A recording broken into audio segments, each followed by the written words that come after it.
okay, this isn't like, a soda can or a plastic fork. This is like micro, small pellets of plastic. Where are they coming from? And so I started diving into that work, and that changed my life. That one question of where does this come from changed my entire life, because I realized it was me.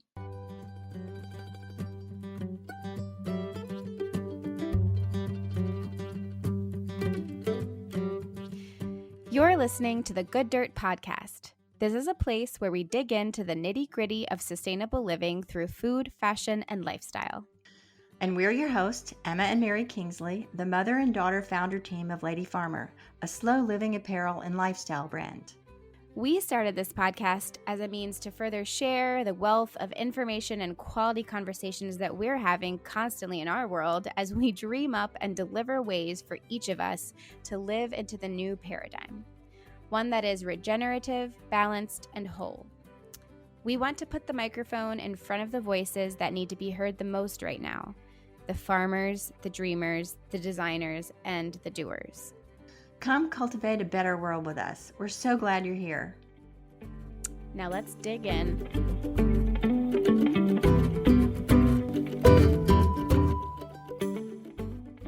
Okay, so hello everyone. Hello, Emma. The fall equinox is upon us. Yes, it certainly is. And when fall is in the air, it usually means that we are busy planning our annual Slow Living Retreat. And this year is no exception. So just in case you haven't heard, it's a little different this year. Yeah, and just like everything else, it's virtual. So we are holding the Slow Living Retreat online in its entirety. For those of you that have been to either of our past in-person retreats, you're probably asking yourself how that works, just like we were when we first started thinking about it. But then we began to realize that maybe, given the unavoidable circumstances, that it was a real opportunity for us to open this amazing event up and widen our community of slow living enthusiasts in a way that could never really happen if we were all trying to congregate in the same geographical location. Yes, and of course, it's not the same as a stunning fall weekend and a renovated farmhouse in rural Maryland, but it does allow us the opportunity to offer you a much wider variety of workshops and presentations from people all over the place. And it also makes it possible for anyone to participate from wherever you are at a much lower cost and without all of the travel and accommodation logistics. And honestly, you don't even have to be there live, because we have recordings available to enjoy each of the sessions at your own schedule and pace. But we can hear you. You might be thinking, why would I want to sign up for a bunch of Zoom classes, no matter how great they are, when I'm so zoomed out already? I'm so screened out. Yeah, we're all on the screens all too much these days. The one key element that we are going for here that's really going to differentiate us from all other online events that you're doing, and the whole reason that we started doing this and are doing the retreat again, is for the community. Yeah, if there's anything the world needs at this moment, this is it. And our Lady Farmer Slow Living community is growing more than ever right now.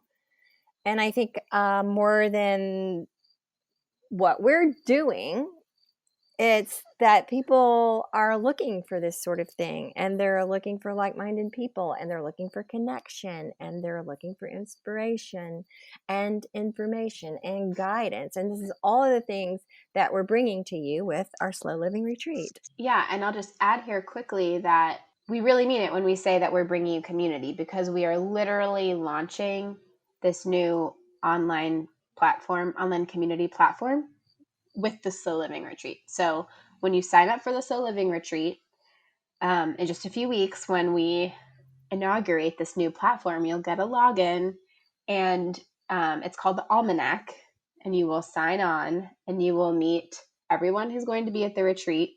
So for the few weeks leading up to the retreat, you'll be able to meet people, explore the various workshops that are already in the community, get to know my mom and I a little bit more, just like start to explore this community. And then that's where we'll be during the retreat. So we'll have a place to chat in between sessions and connect one-on-one. You can connect with people in your workshops even after the workshop is over.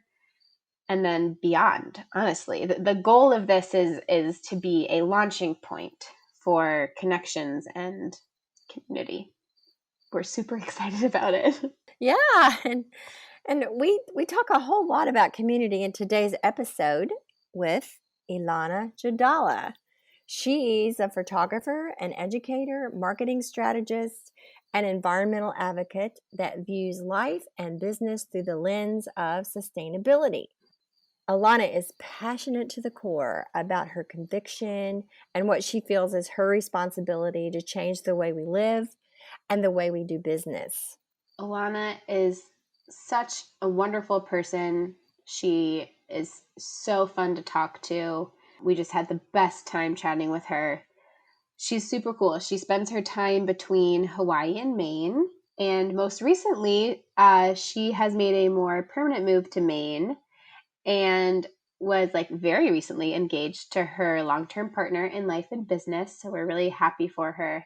It's been fun to watch her journey. When we recorded this earlier in the quarantine days, that move to Maine, I remember, was a possibility, but not a certainty. So it's been really fun to watch her journey. Yay, congratulations, Elana. What I love so much about today's conversation is the way Elana so eloquently shares her personal story of her journey. First, as a beginning awareness of the plastic pollution that's devastating our oceans, which she has the opportunity to witness firsthand from her home in Hawaii. And then to a full awakening to the truth of her own part in what she was witnessing. This is so key. Not only did we find Elana's story both moving and inspiring, but she's lively and smart and she knows her stuff. All in all, this was a wonderful conversation, and we are so happy to share it here with you today. So without further ado, please enjoy Elana Jedallah.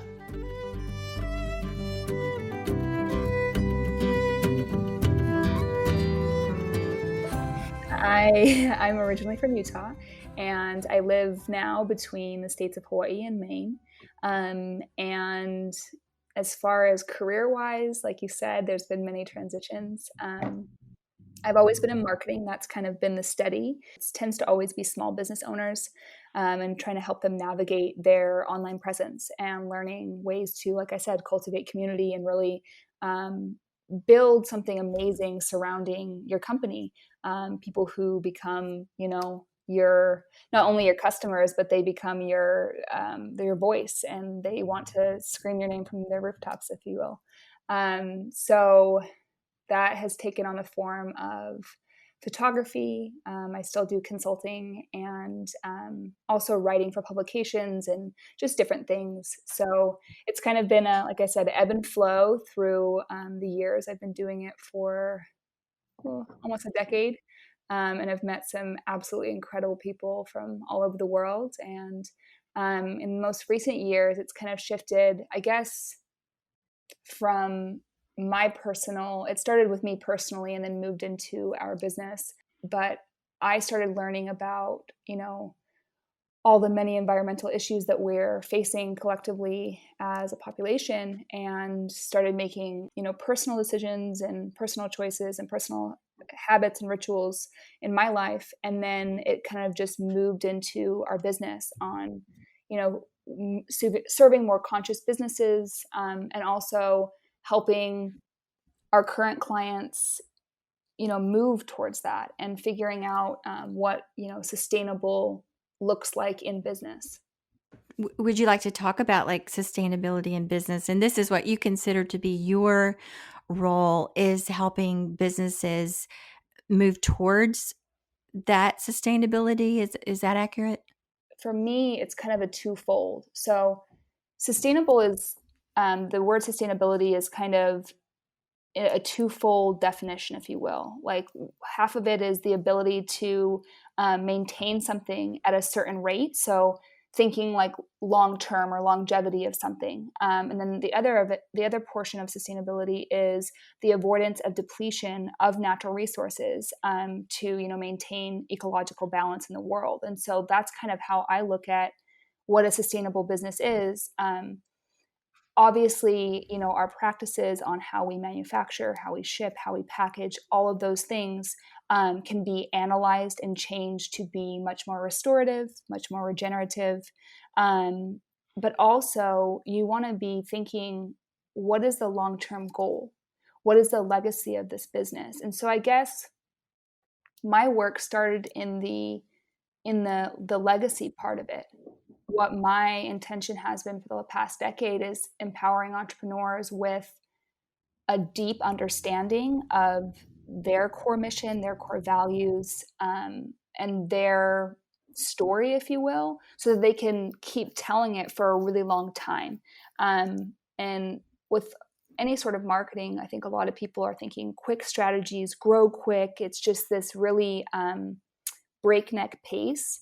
And throughout my career, my whole goal has been to slow people down, really get into it. And once you're fully aware of your story and the many ways that you can kind of tell it, that's what builds those lasting, strong brands that you see go transition to transition. They grow with their owners and their teams, and they're not fizzling out very quickly. So it started out with that, but I think now I'm equally as passionate about also helping business owners. Like, okay, what's the packaging looking like? What is where's your sourcing from, and kind of going that route. And I would love to go deeper into that as well.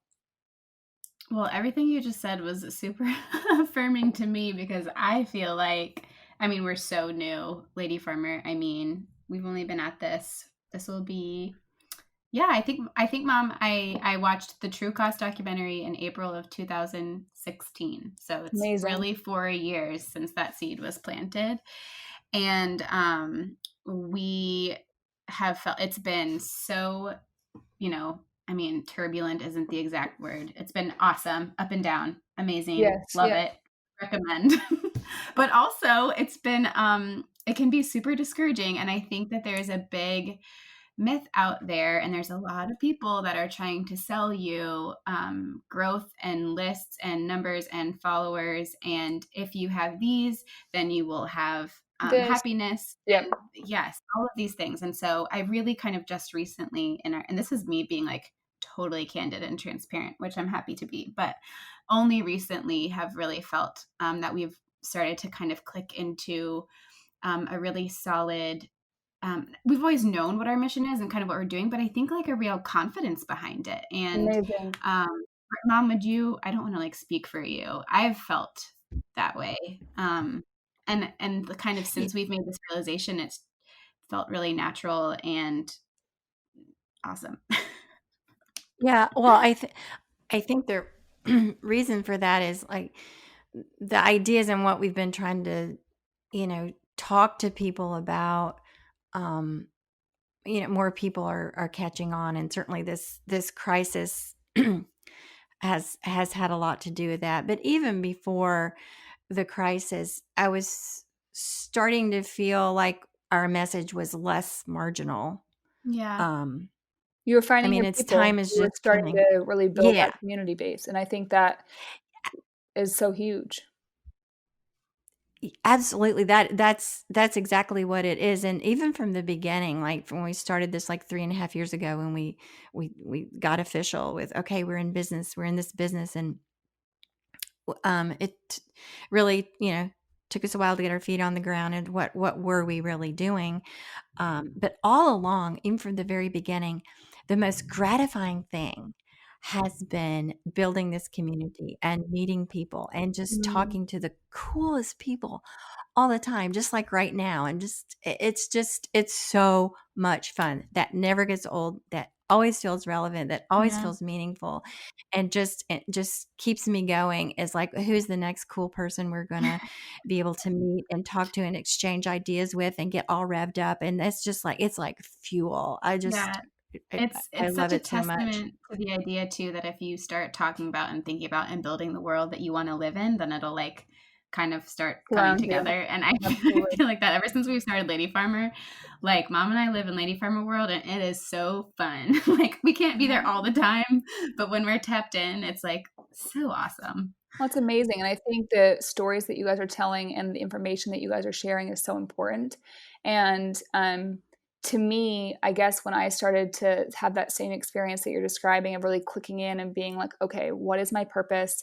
And when I dug my heels in to something that was my purpose that was much larger than myself, it's almost like what was I doing before? And so Mhm. that's what I challenge all of my past clients, all of the entrepreneurs that I come into contact, no matter how it is, but it's how can you deepen that purpose and how can you think, outside of revenue and outside of, pretty graphics and beautiful visuals, but how can you craft something that has legacy? Like what world do you want to create? What impact do you want to have on the world? And I think those are really important questions that a lot of people aren't asking.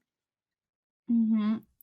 Is there like a specific can you speak to, the a turning point or a transition or something that like very specifically happened where it was that moment where the mission clicked or your purpose clicked, or maybe it was an aspect of sustainability that were like, wait, we don't have this right. Actually, it's this way. And then things kind of aligned after that?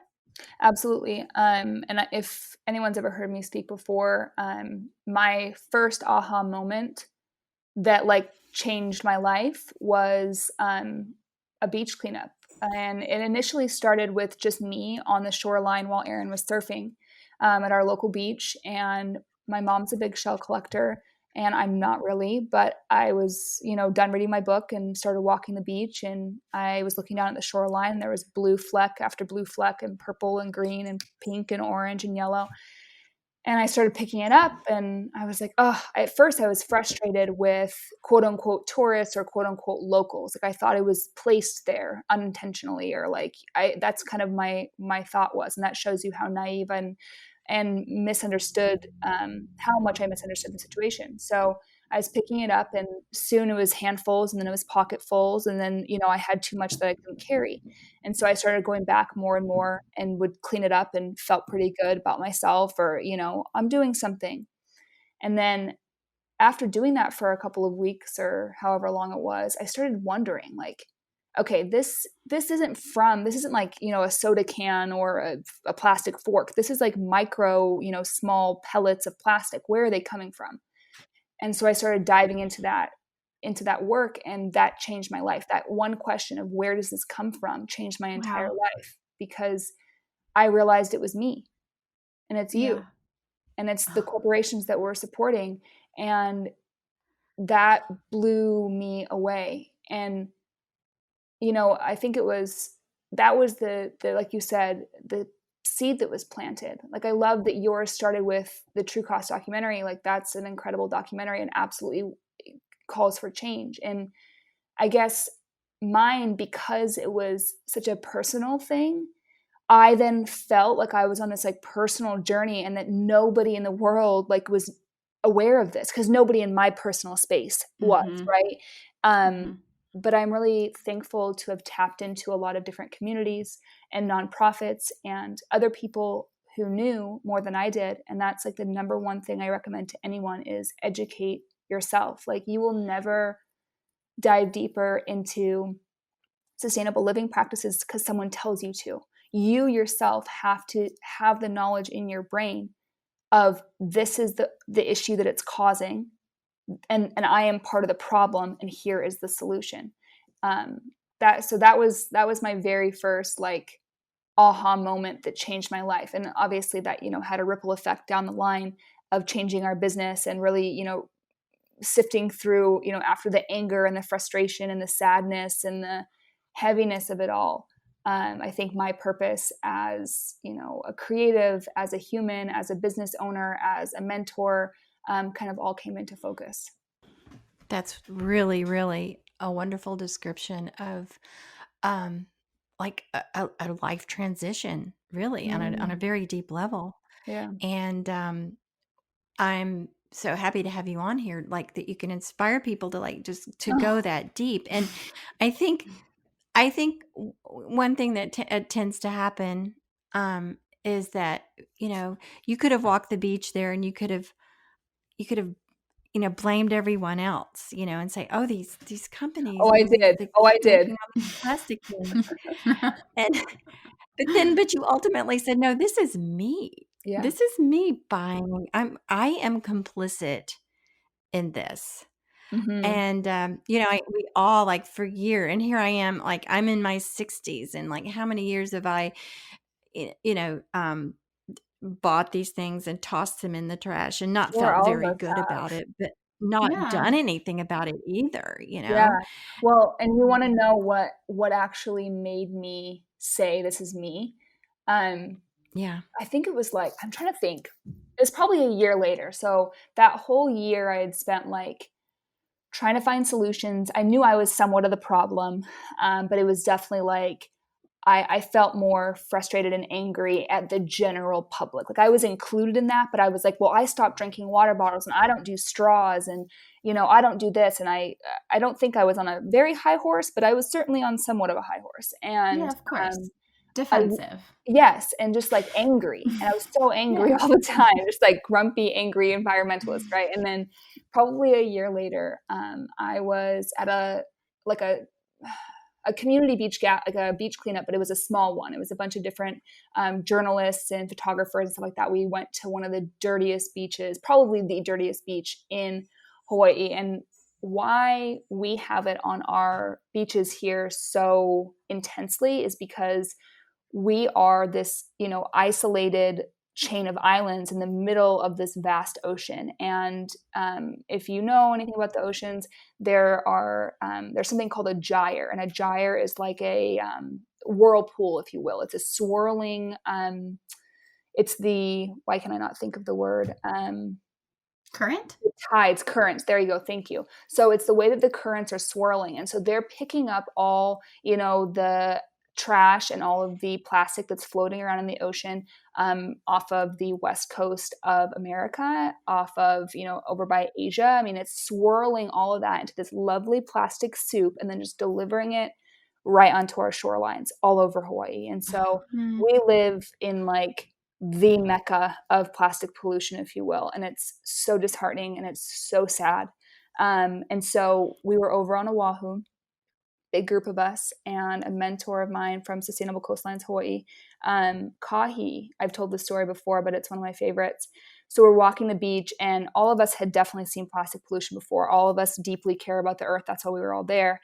And none of us could wipe the like shocked, jaw-dropped look on our face just because it's so intense on this specific beach. It's like Blue Beach, if you will. It's like there's huge debris, there's bottles, there's all this stuff. But he taught me so much that day that, I was picking up different things and, pointing out, like some people were pointing out, oh, well, this has like an Asian label. Like it's because of foreign, countries that this is a problem. Okay. And he picked it up and said, how many brands do we support that's, created off our shores, that's not made in America?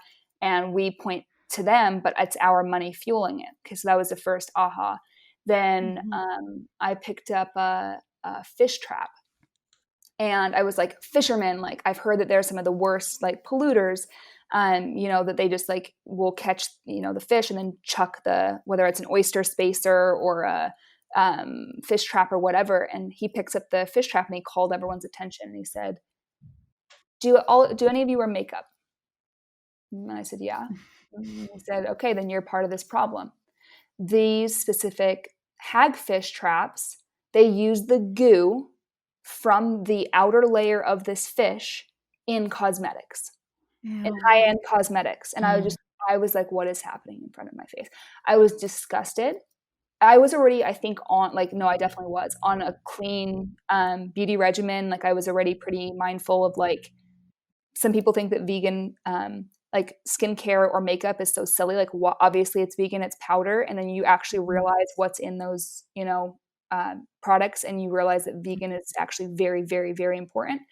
But to have him tell me that that like, how dare I blame somebody when I participate in this? And also, he pointed out, like, we are an all-time high of eating fish. Like, we as a consumer or as a population are the ones that are demanding this supply. We are demanding it. We are saying we want to have sushi in the middle of America on a Tuesday night. Like, I want a whole boat of it, and I want it now. And so how dare us blame, you know, other people when we're part of the problem? And obviously, like, if you're doing a huge part, you know, on your own, you're not eating this and you're not doing it, you don't have to blame yourself for that specific thing. But to say that any of us are not a part of the problem and that therefore we don't have to be part of the solution is just missing so much of the view and of the reality. Yeah, I noticed, I was looking on your website earlier, and you have this beautiful like description of the phases of activation, and something that you just said. I'd love for you to speak to that a little bit. Was it awake, aware, and then activated? Yeah.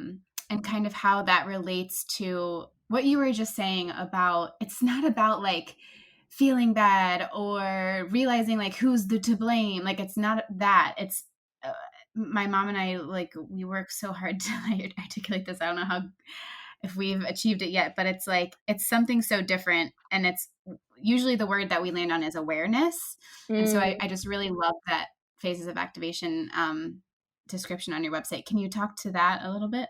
Absolutely. And another word that comes to my mind besides awareness is empowerment.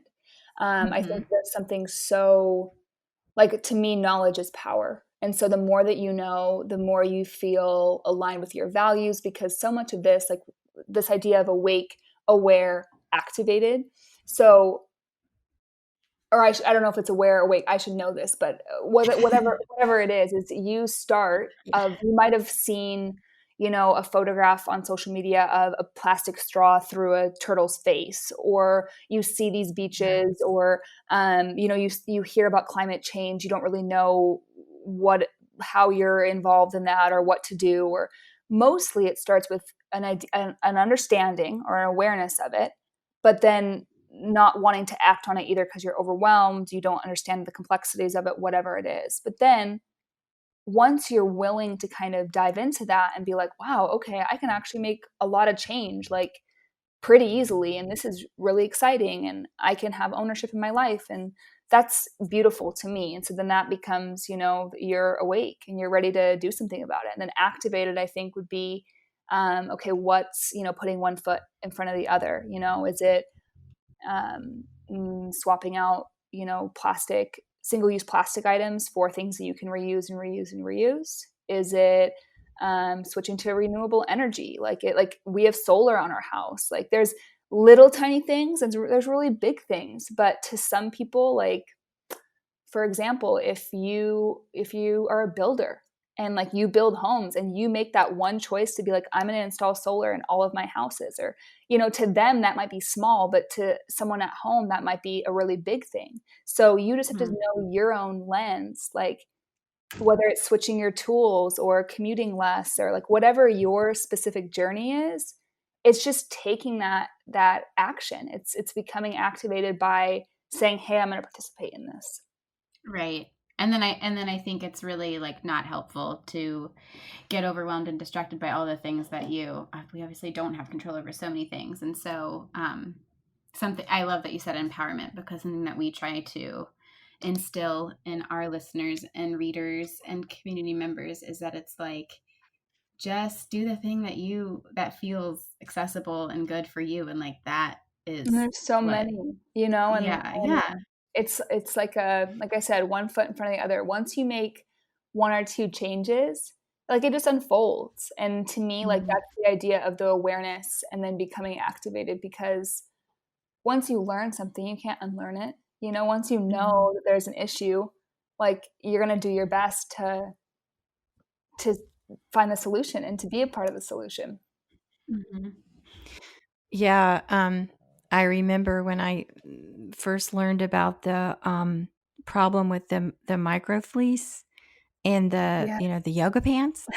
I mean, that's been kind of a fairly recent revelation. Yes.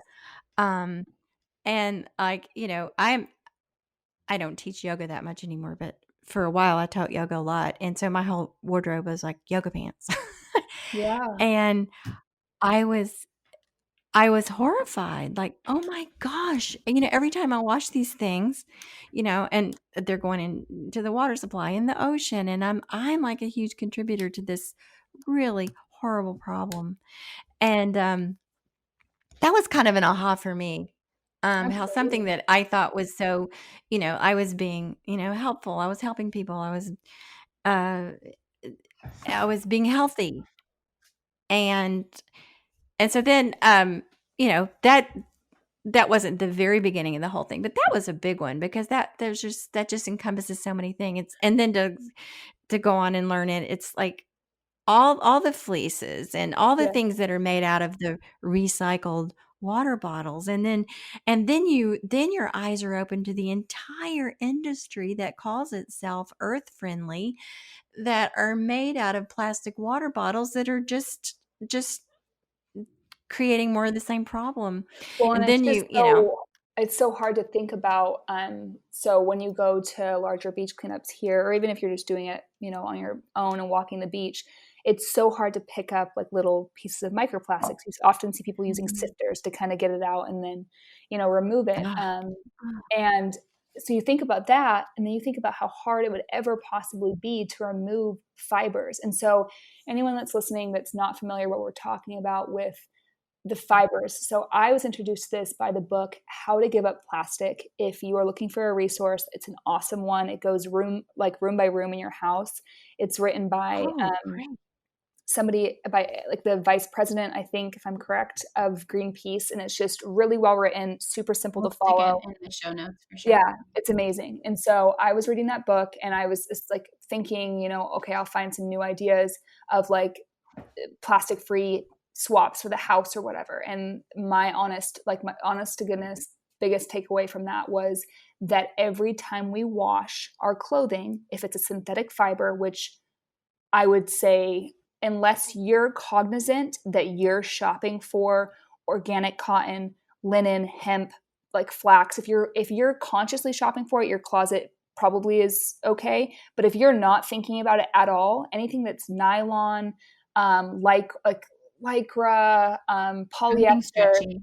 anything stretchy is made of plastic. So if And you wear so, Yeah. underwear, yes, exactly. So unless you're thinking I need to be buying organic, naturally like derived fabric or material, you're probably not. And I'm saying that for my own self as well. And until I was aware, I became aware quite a few years ago about the harm of wearing plastic, especially on undergarments. That's kind of where I learned it. Was a naturopath was like, you do not want to be constricting airflow from your lady parts by wearing like plastic underwear or whatever it was, polyester underwear. And most women's underwear are lace or some sort of stretchy material that does not yield to be breathable. And so that's the switch I made. But I have no idea why I didn't put it to like memory. Like I still kept shopping for stuff, even if it's like slow made or like, the whole fashion industry, as I'm sure you guys know, is very strange in this right. And so I read this book and it kind of brought that back to the top of my memory and was like, okay, not only is it not beneficial for your health, it's like, it's horrible. I mean, we know how bad it is to drink from BPA, or that's just one of the horrible plastics to drink from or eat from. But imagine that we're wearing it on our skin, our biggest organ, and we're sweating in it, we're absorbing it, we're all up in it. And then not only is it causing detriment to our personal health, then we throw it into the wash, and that friction of that synthetic fiber releases all these fibers into our waterways. And something that I feel like is really important to note is even if you don't live by the ocean, your water goes out to the ocean. All rivers are attached to the ocean. Like waterways are connected. And that was one of my big, like, oh, I didn't know that. So we all are contributing to this, crazy, crazy amount of plastic pollution that with those fibers, like how are we ever going to remove those? So my one takeaway is get a microfiber filter. Either there's ones that you can like install on your actual washer and dryer, or you can wash in a bag. And, when you're going forward, buy naturally derived materials. Don't go out and like throw out everything you have, because then that's still contributing to the problem. But get that microfiber bag, and they're not expensive. And it's just being mindful of like finding that fine line. Exactly what you said. There's a lot of these companies are making clothing out of recycled materials. And for me, it's hard to say that that's a bad thing, because until the entire fashion industry moves towards natural fibers, in my opinion, recycled synthetic is better than virgin synthetic. But is it better than natural fibers? Absolutely not. In my opinion. And this is a very humble opinion that I'm not, a fabric or material producer nor grower. So take this with a very large grain of salt, but that's just my personal understanding of the industry. Yeah. Oh, I agree with you 100% about that. Like, yeah, recycled is certainly Better. better than creating new plastics Yes. to create new synthetics. However, the caveat that I want to communicate or to bring up is that for most people that It's maybe not like a pass. It's not like, oh, it's okay because it's recycled. Exactly. It's like, yes, thank you. right. So yeah. so in other words, like, people might say, "Oh, I'm going to buy this earth-friendly fleece hoodie." And it's good because it's made of plastic water bottles. Yeah, that's great that they made that out of existing plastic water bottles, and those are not in the ocean. And the whole 99.9% of the rest of it ends up swirling around Hawaii or whatever. And so really, ultimately, the plastic water bottle industry needs to go away. It does, Yeah. absolutely. And And we have to stop fueling it. And that's what's the hard Yeah. part about it is I want to point fingers at the companies, absolutely, positively. And I think that there needs to be action taken today. Like, I don't even know why there's still a plastic beverage like industry at Right. all. At this point, I think Yeah. we are educated enough as a society to not participate in it. But it's crazy that they're still making money, because people are still buying these beverages in plastic water bottles. No, like I just don't get it. I'm just lost. And I just want to say too, I think to bring it back to like slow living and what we're talking about at Lady Farmer, when you're at the store looking at the microfiber fleece sweater that has the tag, it's environmentally friendly because it's made out of recycled water bottles, and that might be a reason why you might want to buy it, because you're feeling like you want to support the planet and you want to support recyclables. But the issue is, do you need this sweater? Yes. And like, why are you buying the sweater? Are you buying it?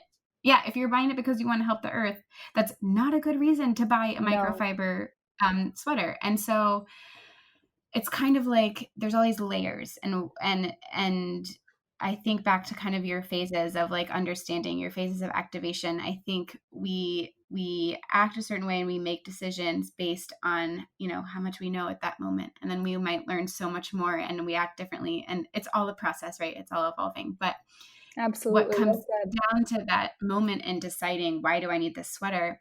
That is, I think, kind of at the heart of slow living that we're talking about. And that Lady Farmer tries so hard to bring this idea, it's really hard to articulate, kind of into awareness of like really getting in touch with what are our actual needs. And if we are tending to our very like, innate human needs, and we're being kind to ourselves and the earth and our community, we will not produce the excess of stuff that we are. And, maybe we can really get to the, proverbial root of the issue, if you will. Something that I really struggle with is seeing like, buy this, it will save the earth. And I'm a big proponent of like, don't buy this, that will save the earth. And I think something that's hard is like, we wear clothes every single day. And so I I have like a network of sustainable brands and also like secondhand shops that I tend to, procure my clothing from that I have to wear. I don't live on a nudist colony. I do wear clothes. So I struggle with the fact of like, with my online community, do I share, conscious brands or sustainable brands, quote unquote? Or is that going against exactly what I believe? And so I guess I've never really said it out loud, but for me, it's like, don't buy unless you need, exactly what you said. Like really learn to discern in your life what's need versus want. And when you do really need something, shop well, buy well, so you can buy less. Buy something that you can really, really use for many, many years. And be conscious of those dollars and like what sort of future you're investing in when you're purchasing something. But just know that like by buying those brands, you're not like none of us are saving the world. We're creating a different, more like circular economy, if you will, or a more responsible future, if you will. But I just really think that kind of getting that baseline understanding of what you're talking about, like need versus want, and reducing the excess, really like leaning into that, that's the biggest lesson that our generation needs. Yeah. And we have to understand too that the entire world system is based on us wanting to buy things and being convinced that we need things. So when you're making that sort of a decision, like I'm not going to buy that sweater because I really don't need it, that's really radical. That's Yeah, like paradigm shifting. it is. It doesn't sound like much when, like on an individual level, like I decided I don't need that. But just think about it. If everybody did that, everybody, that's what's going to really like shift things. And here we are in the middle of this crazy unprecedented thing, and where the economy has really, really ground almost, well, certain parts of the economy, not all the economy, but people are looking more at that, like Absolutely. like what I was saying earlier about the suggestion in the slow living challenge. Just decide if you really need to go out on that errand, and don't buy anything for a week. And just like 2.5 months ago, that seemed so out there, and now people are doing that all the time because they're told not to go out. And look what an impact it has had already.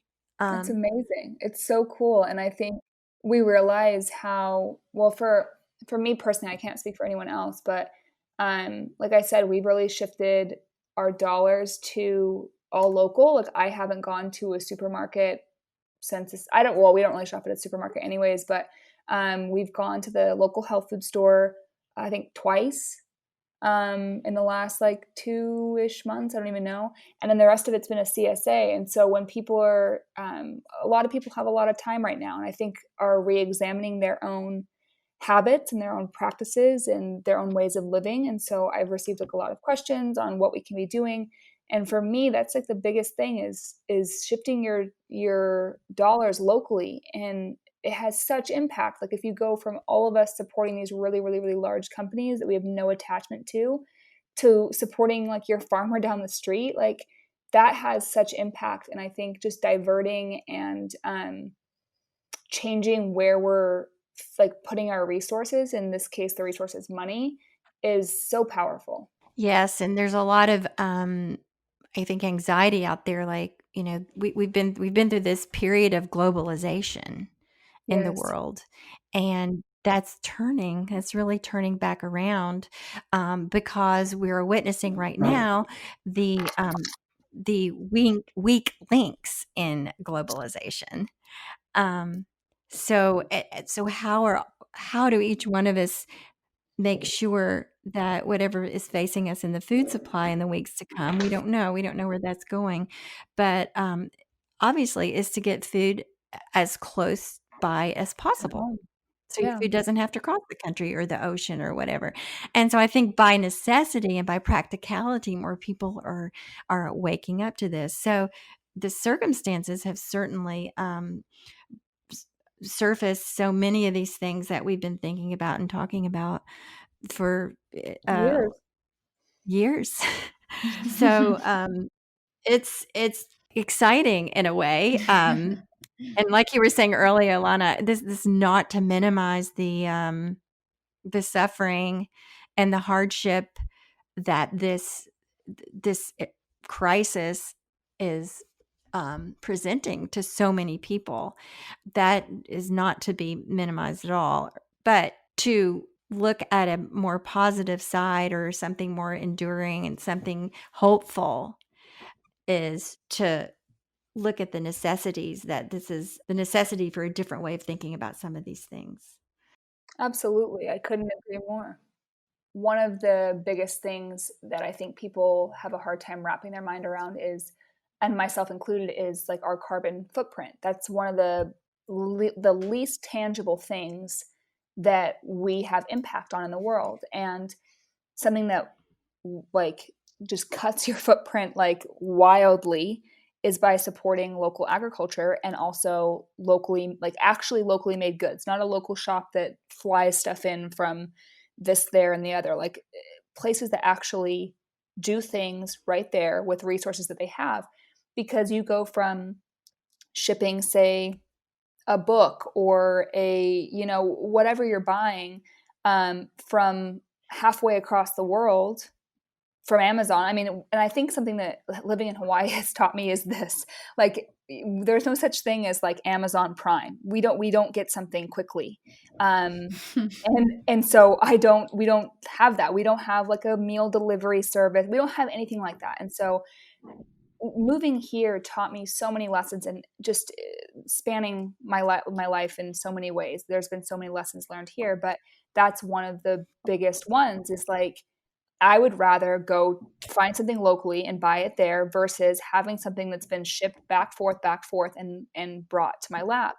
And that's one of the biggest ways you slice your carbon footprint, is just by not shipping things from China or for in our case, across the, America. We live in the middle of nowhere. So we have to be very mindful of where we're getting our stuff from. And when this all hit, that's my first thought, is food, because this is really weird. And if you're not familiar with Hawaii, 90% of our food is shipped in.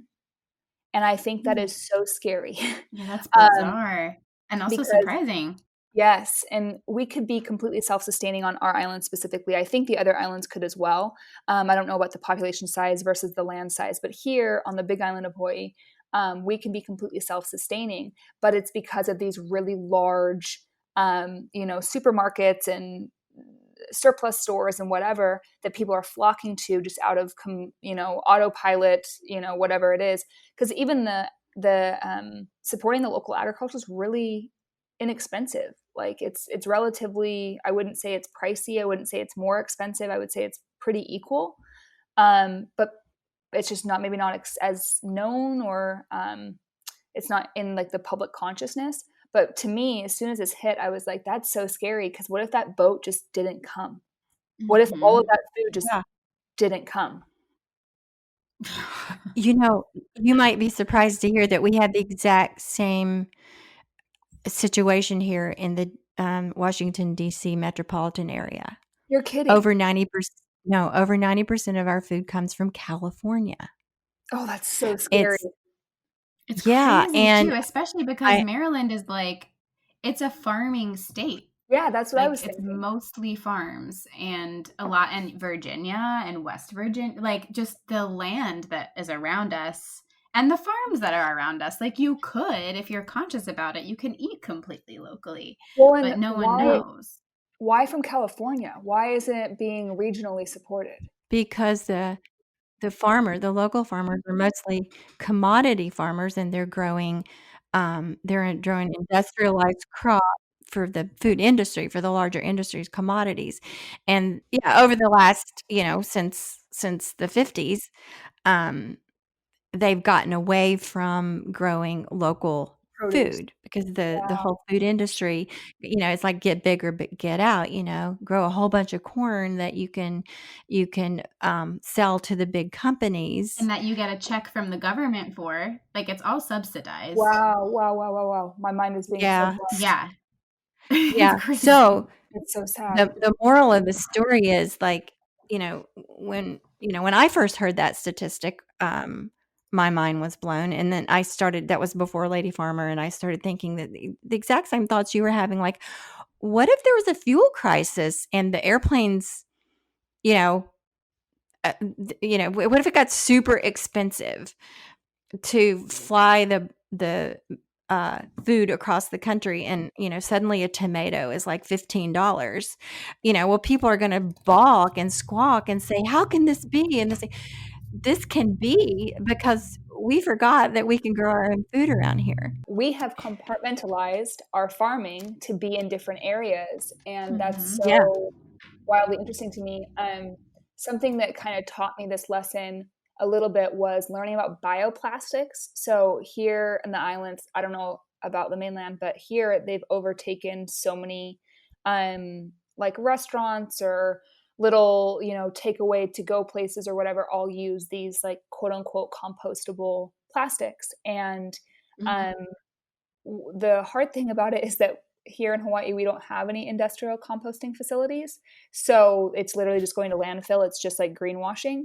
And I started looking into bioplastics and thinking, like, is this a better or worse alternative? And the part that I read about and have kind of researched more in depth is understanding that so much of our farmland in America is going to be dedicated to growing, like you're saying, commodity like sugarcane or corn Yeah. or whatever it is to then make plastic, rather than if we just used that farmland to Oh my produce food Mm. that doesn't need to come in the plastic.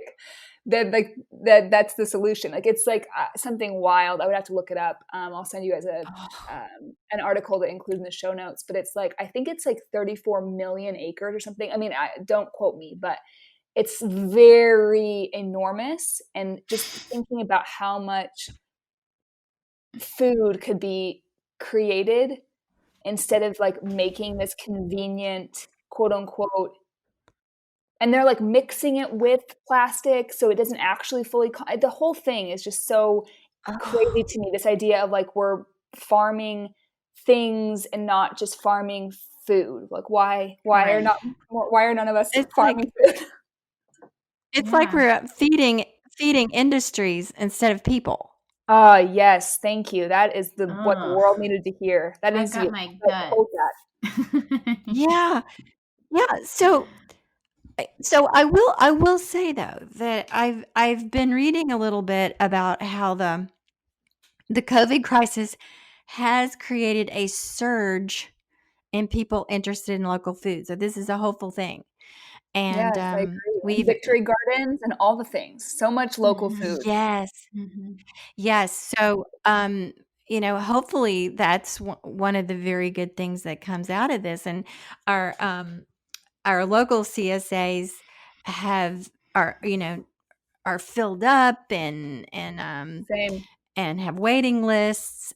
And I mean, I just think that's just awesome. And when we always go back, we always talk about the fact that when people want something and they express the desire to buy it, that is when the market responds. Absolutely. So, if people are beginning to express that they want the food that's grown around them, because maybe they're not aware of the bit about regenerative agriculture or the problems with industrial agriculture, but they literally are worried that maybe they won't have enough to eat Yeah. if they have to go to the supermarket, because people have gone and they've seen the empty shelves and we don't know what's next. And first it's toilet paper, then it's bread, and then what's next.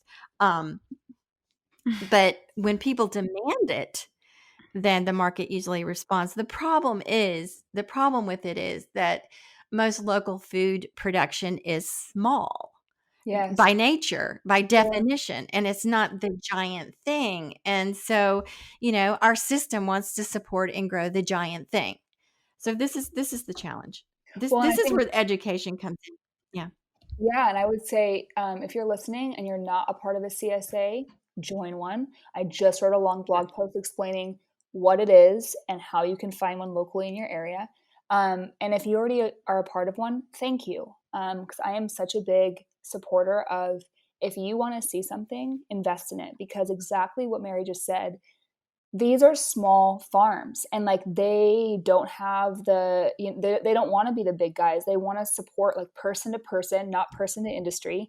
And by us investing in them, like obviously a lot of them are going to have caps, but if you show interest, if we all show interest, that gives them the possibility to maybe buy another plot of land, or to like, encourage another farmer to open up a CSA. Like, by Yeah. communicating our needs and the supply that we wish to see, we really do create it. Yes. And so by really getting on those wait lists or joining the CSA, and I like, ours isn't waitlisted because we grow year round. I don't know why I'm saying we. I am not one of the farmers. I would like to be one day, but the CSA that we belong to is year round, and they're like so thrilled. They said, so many people have joined on during this pandemic, and they're just like absolutely honored to serve their local community. So I know people in your area are in the same boat. So just look it up. Like I said, I have a resource on my site. I'm sure you gals do as well. But a CSA is one like small step, but it's like huge progress.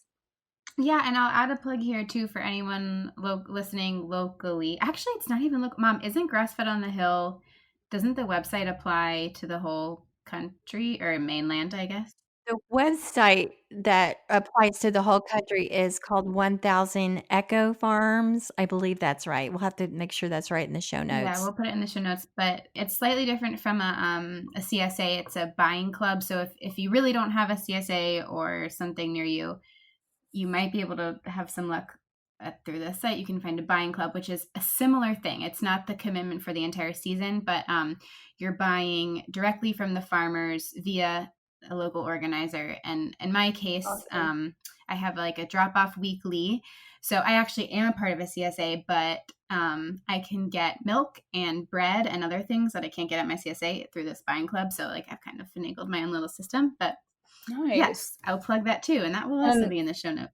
And something that I think is so beautiful and so interesting is like the variations of CSAs and what people are doing now with the like internet aspect of it, right? Because CSAs used to be, so a CSA, anyone that's listening doesn't know what it is, I didn't used to know, is community supported agriculture. And so you're essentially investing in a farm up front and then, reaping the benefits afterwards. And that way farmers know exactly how much they have to grow and can use that money that we're all investing in them to, create said food. So it's just a beautiful system. It's awesome.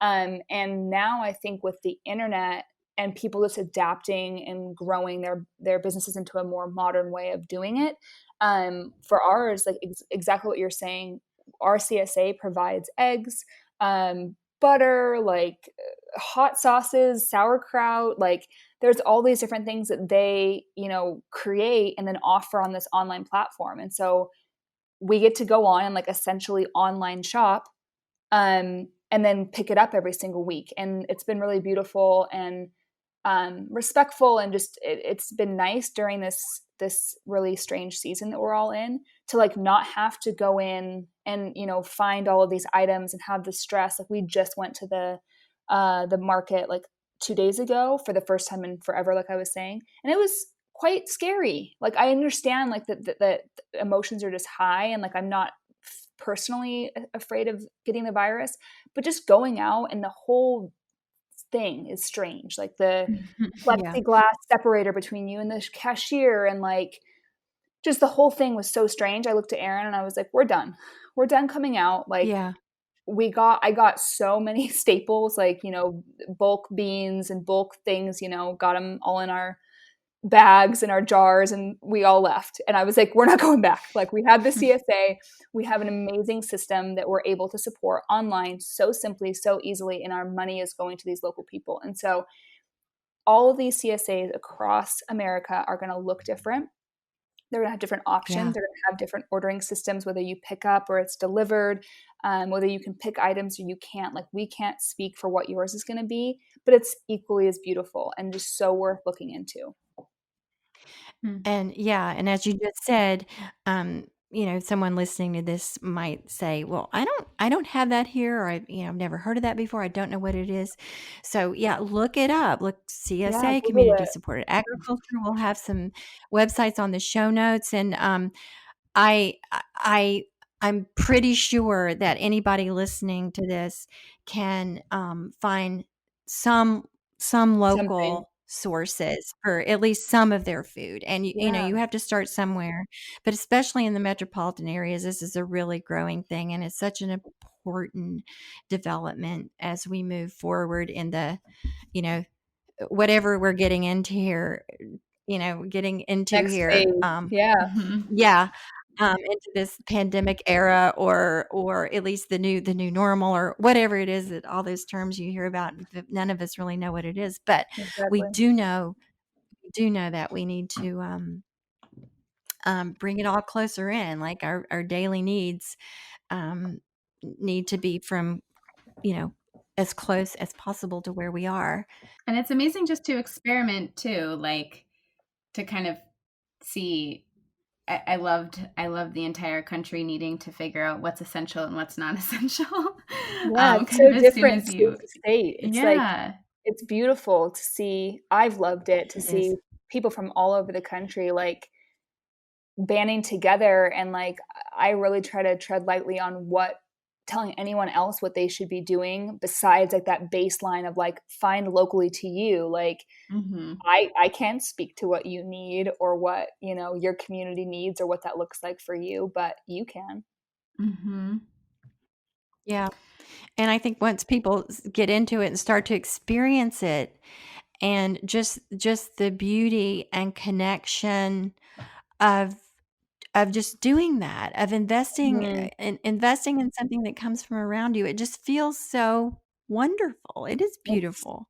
It's so special, and we like when we're in Maine, we eat so differently than when we're in Hawaii. Like, so we split our time pretty evenly. Some years we're there more than here, but I don't eat a single blueberry when I'm in, and that's like quintessential Maine, obviously. But I don't eat like I do there here, and vice versa. Like, I don't eat a papaya, I don't eat pineapple, I don't eat anything that I eat down here when I'm there, because I love supporting the people around me, and I love like leaning into that. Like, what is available, what's seasonal, and getting Yeah. creative, because the idea of like, I think what I was raised doing was, you got a craving for something and then you went and had it, or Yeah. you wanted a specific recipe or you found it interesting or whatever, and then you go and buy all the ingredients, and you don't care if it's shipped from, Saskatchewan. I know Saskatchewan's a real place, but growing up, I never thought it was, and so I always use it as like a made up place. Sorry if anyone's listening from Saskatchewan. Um, so I like, if it's shipped from like across the world, it didn't matter, and didn't matter if it was in season or whatever. That's just, I was not raised in awareness at all, Yeah. and so now, very much the opposite of like going to a farm stand, or picking up the CSA weekly or whatever, and seeing what's in there and then making from that. It's like a creative experiment, and it like some of the most beautiful, tasty, simple, like, oh, and like phenomenal recipes come from that. Some of the most like delicious, hearty food comes from that creative space of really honoring where you are. And the nourishment as well. The Yeah. nourishment of real food, versus weeks old plastic wrapped food. And Cool. I think the health of our country has really suffered from that. And I think a lot of experts and scientists would agree with that. That's really the source of a lot of our health problems. But that's a whole nother rabbit trail. But There you go. um, lots of rabbit trails here. This is really fun. Well, Elana, this has been so fun, and I think I almost feel like we've got like another 4 or 5 more podcasts in us. I have a feeling that you might be back. Let's do it. But before we sign off, I would like to hear you talk about, I know you're obviously such a passionate and smart and creative person, You're very but, kind. and you do all kinds of work, multifaceted work. But if there's one thing that you want people to most understand about the work that you do, what would that be? Ooh, that's a deep one. That's a good one to end on. Um, the biggest thing I would want people to understand, I guess the whole root of my work at this point in my life is helping people understand that even though you feel like one drop in the ocean, that one drop has a giant ripple effect. And I just want people to be empowered, whether it's through their businesses, through their personal action, through just living a beautiful, beautiful life, that everything you do has impact and has power, and just lean into that. Yeah. And in my experience, you feel so much better when you do. Like, it might seem daunting or like you don't want to take on that responsibility, but when you do, it just feels better. Yeah, like I said, obviously there was a lot of like tumultuous feelings there for a while, like while I was changing, and it's just funny, I feel like a completely different person than I did 5 years ago. Like completely in every single way, and I've never felt more myself. I live a Yeah. lot more simply, and I'm definitely so far from perfect, like as we all are. We're all on an evolving journey, but I just feel more, I feel more aware. I feel more in control in like a good way. Like I feel good. Like you said, that there's just so many benefits that come from this, and the journey's worth it. It's like along the Yeah. way, like there's so many steps, and I'm sure when I'm 90 years old, I'm gonna be like, the amount of steps I've taken in my life. But it's good. It's good to pivot and to change and to follow like anything that feels, even if it feels insignificant, it's leading you somewhere. So lean into it and welcome the change. Yes, and listen, and when you feel those have those disturbing thoughts and things that don't feel right and make you feel unsettled, those are the doors opening. That's Yeah. where you go, and that's and like you listened to what you saw on the beach and how it made you feel, and now look. So this is very inspiring, I think, for anyone Thank you. You to guys are hear. inspiring. I was super honored to Thank come on you. and talk. I've just loved everything you guys have created. And I know you think it's short, but 3.5 years of, action is really powerful. And I'm just honored to be here. Yeah. Thank Well, you thank so you much. so This was much. so much fun, And and it was. we will do it again because we just have too much to talk about. It's We Yeah. do. it's really wonderful. Well, that was a conversation we certainly didn't want to end, and I hope that we get to have many more with that incredible girl. She's so great. Maybe one day when we have in-person retreats again, she'll be able to come. Elana, if you're listening to this, let us know if you're down. Yeah, and I have a feeling we'll have her back on here. We have way too much to talk about. I think we must have talked for 2 hours that day. Yeah, yep. Anyways, community, friends, lady farmer, best friends. We're so excited about the retreat, you guys, because we just can't wait to meet more of you and to get to know more of you, because our life has certainly changed since we started this journey and since we have picked up so many amazing lady farmer friends along the way. And we just really want you to be a part of it. And guess what? You don't have to be a lady and you don't have to be a farmer. That's the best part. You can literally be whoever you are. You are welcome at any and all of our events and in our community, and particularly in the Almanac, which is launching in its entirety later this year. But for those who are joining us at the retreat, they will get kind of a sneak peek and honestly the best deal, which is free membership for the first 6 months or a full year, depending on your ticket type. Depending on which ticket you buy to the retreat, grants you either half a year or a full year of a free membership access to this awesome tool. Yeah, that VIP ticket, that's quite the deal. Yeah, so with the VIP ticket, you get a full year. You get all the recordings of all of the workshops, and you get a sweet upgraded VIP gift bag. Who doesn't want that? Yeah, and everybody that signs up gets this cool little gift bag as long as they last. They will run out eventually. So go ahead and sign up because you don't want to be, you don't want to run out You of. don't want to be gift bagless. You don't want to be the one. No, I'm just kidding. Yeah. You don't want to be that person. Just kidding. You can be that person here. If money's a little tight right now and you feel like this is something that you really need to be a part of, but you very genuinely cannot afford to a ticket, then we do have a scholarship program, which is also sweet. We have so many generous members of our community who have already bought tickets, who have opted to contribute a bit to the scholarship fund, which is awesome. So just let us know. Just reach out to events@lady-farmer.com. And on the other end of that, if you are someone who can afford a few extra bucks on top of your ticket, make sure you select that option at checkout. You are touching others more than you know by doing that. Just that little bit helps so much. And as always, 10% of the proceeds from the event is going to Acres of Ancestry Initiative, which is a super cool organization that we will be talking about later on the Good Dirt podcast. We're excited to tell you more about them too. In the meantime, definitely follow them at Acres of Ancestry on Instagram. And if you're not following us already, which if you're still listening, it's amazing if you aren't already following us. But if you aren't, our Instagram handle is We Are Lady Farmer. You can find us online at ladyfarmer.com. And we'd love to have you in the fold, even if you can't come to the retreat. We'll still take you. And have a great fall equinox celebration, whatever you're going to do. That was way too rambly.